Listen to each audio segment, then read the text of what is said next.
Okay, welcome to another build video. Today we've got a brand new product for us, the RFN Aries Rally Pro. Today we're going to pull this one out of the box and take you through step by step for the assembly. This one is the shadow black color, so for myself and most of us here, it's going to be the first time we're seeing this color in real life. And first time I've ever pulled one of these bikes out of a box and attempted to build it. So we've got our technician Liam off camera here. He's going to be making sure I don't miss any steps and I tick all the boxes, but without any further ado-s, let's crack in. All right, so first step is getting into the box and get the bike out somehow. So I'm going to guess we're going to cut these straps, and then to me it looks like the top of the box will lift off and the bike should be strapped into the skid underneath. So let's see if that's the case. All right, now cut the straps off. So what I'm going to do is gently lift the top of this box off and just check and make sure that nothing falls out. But yeah, let's find out. Oh, hang on, the lid comes off separately too. All right, first thing I'm noticing is it looks like the front wheel is in here. So I'll pull that out and set that aside so that that doesn't fall out when we take the top off the box. Okay, now that we've got the top off the box, you can see the bike is nicely secured into the crate or the skid underneath here, mainly secured by the axle going through a block of wood at the front here. So the next step we're going to do is we'll remove all of the packaging and foam off of this, as well as get to the boxes that are strapped underneath and have a look at what's in those. Okay, I've removed all the packaging from the bike. We'll leave that strapped down in the bottom of the crate, as you can see. The bike itself has these protective sort of bits on the decals, so we'll leave those on to just keep the bike pristine while we build it. We'll remove those as the last thing. Now, things you will have found attached to the bike are your front wheel that we showed before. You'll also find your kickstand, front fender. We've also got this box here, which will show you the contents of this one. So upon opening that, we've got two smaller boxes. So this one says assembly parts. So if we lift the top off of this one, let's have a look what's in here. So this one seems to have some of our plastic bits, brackets, a couple of bolts and foot pegs. So we'll put that aside as we get to the steps for those ones. Tool, let's have a look what's in here. Oh yep, so they've actually supplied us with a full tool kit, as well as these are the two washers. I'm going to say they go on the front wheel, so we'll hang on to those. And then last of all, in the bottom of the box, we've got this one here that says plastic parts. I'm going to guess that these are more plastic fenders. Yep, so they look like the plastic fenders that I'm pretty sure these go towards the front of the body of the bike, but we'll get into those when we reach that point of the assembly. And we've also got a manual. And then there's this one last box here, this plain brown box. And if we open this up,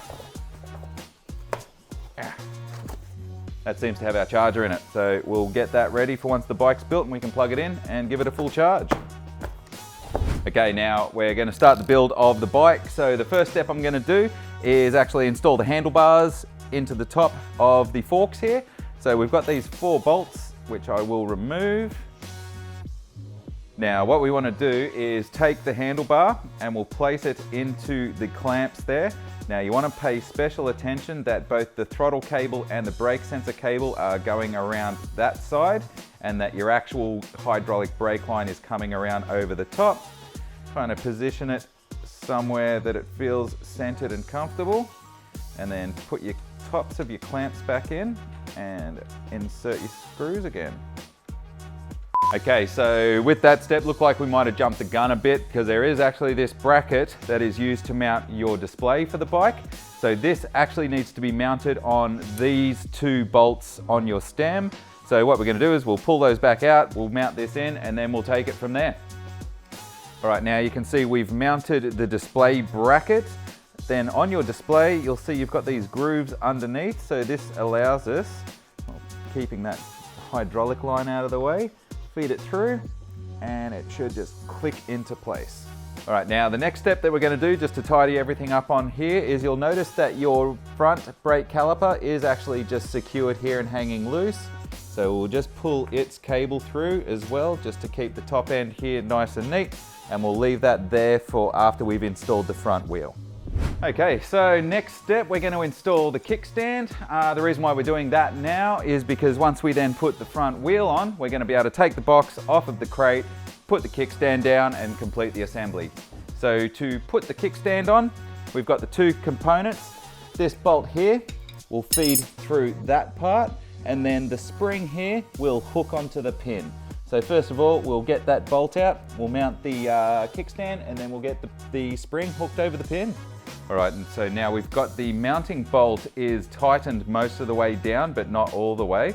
And we're going to take a Phillips head screwdriver to position the spring, and just using the edges of the head of the screwdriver, you can then lever it on so that the spring pops onto the pin. All right, now to get the rear shock absorber assembled, what we're going to do is, leaving it in the crate, we're going to lift up the back of the bike, and we've chopped in a couple of pieces of wood here that allow for some movement in the rear suspension. Now we'll go underneath and we'll show you how all that goes together. So now I am removing this bolt from the bottom of the linkage so that can then be attached at the bottom of the shock. Get that bolt all the way out. Okay, now that once I've got that out, you can then lower this down so that it meets with the shock absorber here. All right, now once you've got those two aligned, feed your bolt back through. You may need to push the chain up out of the way a little.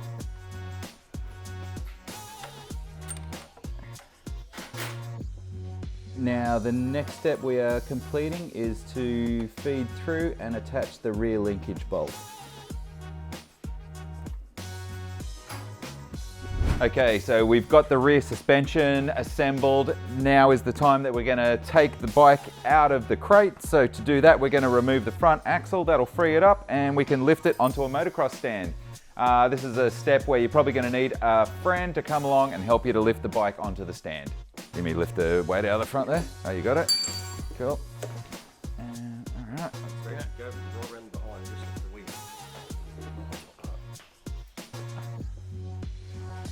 On. Cool. All right, we've got the bike up on the motocross stand, so the next thing we're going to do is install the front fender as well as the front number plate. Okay, so to get the front fender installed, what we're going to do is remove this bolt out of the front of the forks. So just with an Allen wrench, let's get that out of there.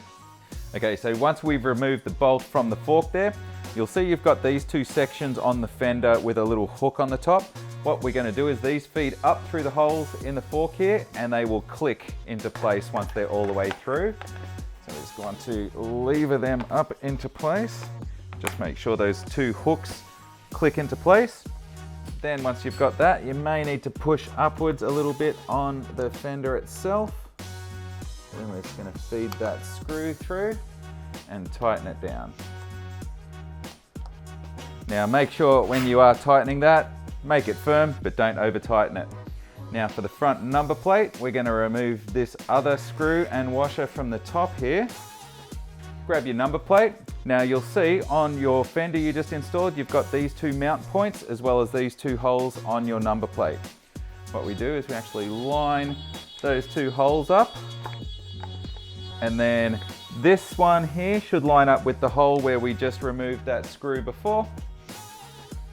Put it back on, send it through, and just tighten it down firm, but don't over tighten. All right, now the next step of the build is to install our front wheel. So naturally we need the wheel. We also need the two spacers that were found in the box with our toolkit, as well as the axle with both axle nuts. Now, the first step we do is we're going to get our spacers and we put them into the wheel. Larger spacer goes on the same side as the disc rotor, and the smaller one goes into the other side there.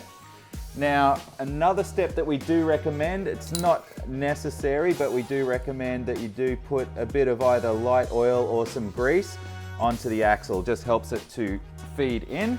Now, make sure when you're getting the wheel, as we line that up, that it is disc side goes on the same side as these mounts for the rotor on the fork. We'll just sort of position that in place and feed the axle through. Once we've got the axle in place, let's tighten the nut down on the other side. So once we've got the axle in place, and I've just hand tightened down both axle nuts, get your Allen wrench tool, and we want to tighten both sides of the axle nuts down very firmly. Once you have the axle nuts tightened down on both sides, it's time to go ahead and tighten down all 4 of these pinch bolts. Now that we've got the front wheel installed, the next step we're going to do is to take our front brake caliper and mount that onto the fork.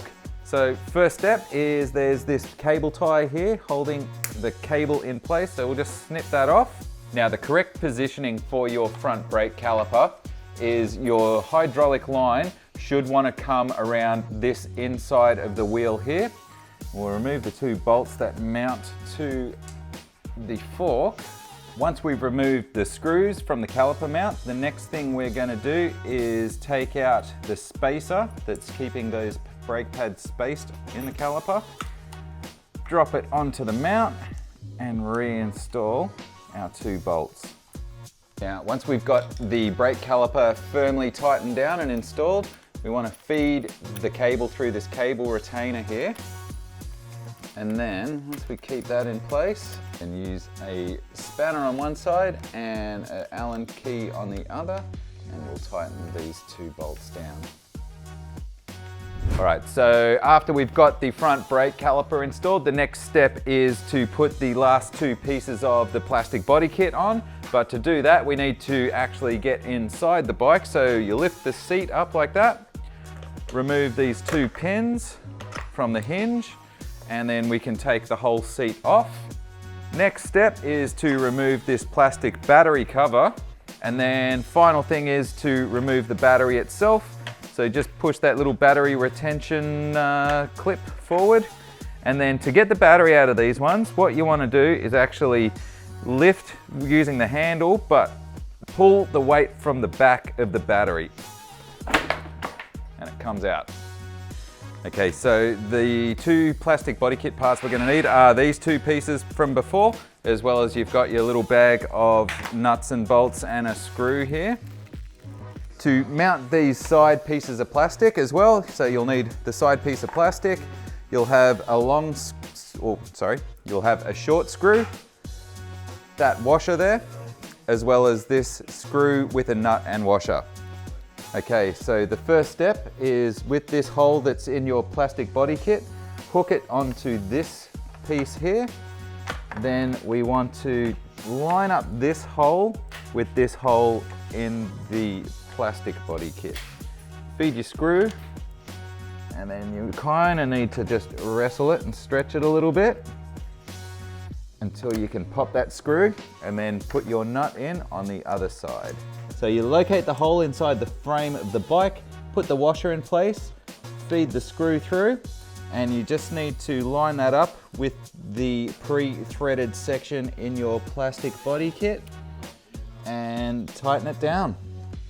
Once that other screw is tightened in place, you can then get your spanner and Allen wrench and tighten down the one at the top. Right, so the next step is to install our foot pegs.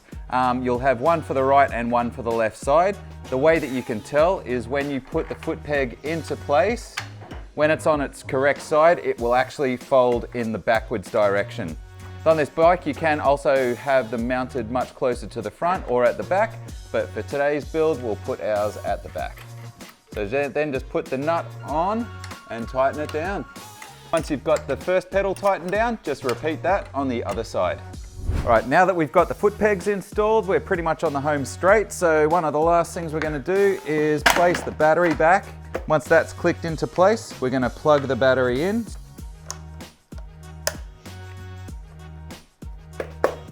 Okay, now the bike is pretty much complete, so all we've got to do now is we're going to go around and remove all the protectors from the decals.